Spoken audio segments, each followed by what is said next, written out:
The Trials of the Golden Heart. Once upon a time, in a big kingdom called Valdoria, there lived a king named Leontar and a queen named Eliana. They ruled the land kindly and were loved by their people. They had one daughter, Princess Amara.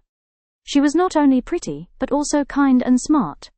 As she grew up, many people came to ask for her hand in marriage. But the king and queen were not happy with any of them. Some were rich but rude. Some were strong but selfish. Some were clever but unkind. The king and queen wanted someone who was both strong and good-hearted. They decided to set a challenge for anyone who wanted to marry Princess Amara. It would test both the body and the heart. The winner could marry the princess. They called it the Trial of the Golden Heart. There were 3 parts to the trial. The Trial of Stone and Storm. The person had to go into the storm caves and bring back the Heartstone, a glowing gem hidden in a dangerous place. The Trial of Mirror Lake. They had to cross Mirror Lake without making waves. The lake showed the truth. If someone had a bad heart, the water would push them away. The Trial of Kindness.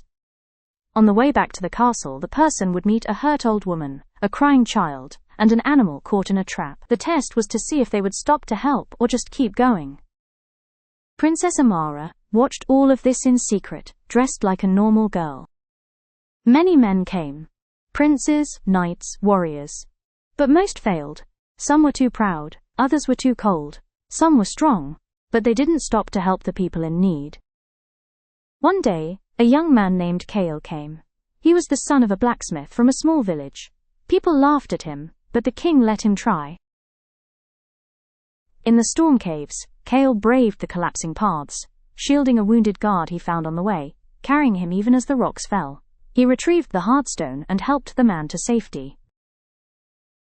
At Mirror Lake, the water stayed calm as he walked. His heart was honest. On the road back, Kale stopped to help the old woman, comforted the child, and freed the animal. He came back last, but he had helped everyone. The old woman, child, and animal were part of the test. So was the guard. They all said Kale had passed. I too was part of the trial, said a young woman stepping forward, dropping her cloak. It was Princess Amara herself, her eyes shining.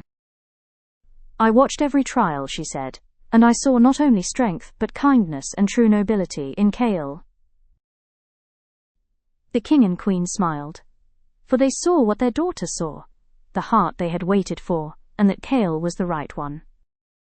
Kyle and Amara were married. The people were happy. Kyle became a good leader. He and Amara ruled the kingdom with care and love, and they lived happily ever after.